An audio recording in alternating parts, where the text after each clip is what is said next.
நண்பர்கள் ஹர்ஷா, ரவி, சீதா ஒரு கிராமத்தில் வாழ்ந்து வந்தார்கள். அவர்கள் மாலையில் ஆற்றின் கரையோரம் நடந்து சந்தோஷமாக பேசிக்கொண்டும் சிரித்துக்கொண்டும் அந்த அமைதியான சூழலை அனுபவித்துக் கொண்டிருந்தார்கள். அப்பொழுது திடீரென தண்ணீரில் யாரோ குதித்ததைப் போல சப்தம் கேட்டது. பார்த்தால் ஒரு கரடி ஆற்று நீரில் தத்தளித்தபடி உயிருக்கு போராடியது. ரவி ஆற்றினை நோக்கி நடந்தான். நோ ரவி, இது ஆபத்தானது. கரடி ஒரு காட்டு விலங்கு, அது நம்மை தாக்கக்கூடும். Yes Ravi, Harsha is correct. கரடி உயிருக்கு பயந்து என்ன செய்வது என குழம்பிய மனநிலையில் உள்ளது. நீ அருகே சென்றால் அது உன்னை தாக்கக்கூடும். நம் முன் கரடி ஆற்றில் மூழ்குவதை எப்படி பார்த்து கொண்டிருப்பது? தண்ணீரில் குதிக்கும் முன் 1க்கு 2 முறை யோசி. பயத்தில் கரடி உன்னை தாக்கக்கூடும். ஆற்றில் நீரின் வேகமும் அதிகமாக உள்ளது. கரடியோடு நீயும் ஆற்றின் போக்கில் அடித்துச் செல்லப்படுவாய். Be careful Ravi. ஹர்ஷா, ரவி, இது தேவையில்லாத ரிஸ்க்.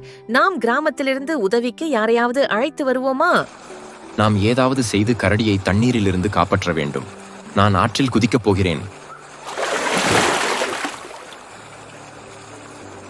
நீ கரடியுடன் ஆற்றில் இழுத்துச் செல்வதைப் போல் தெரிகிறது.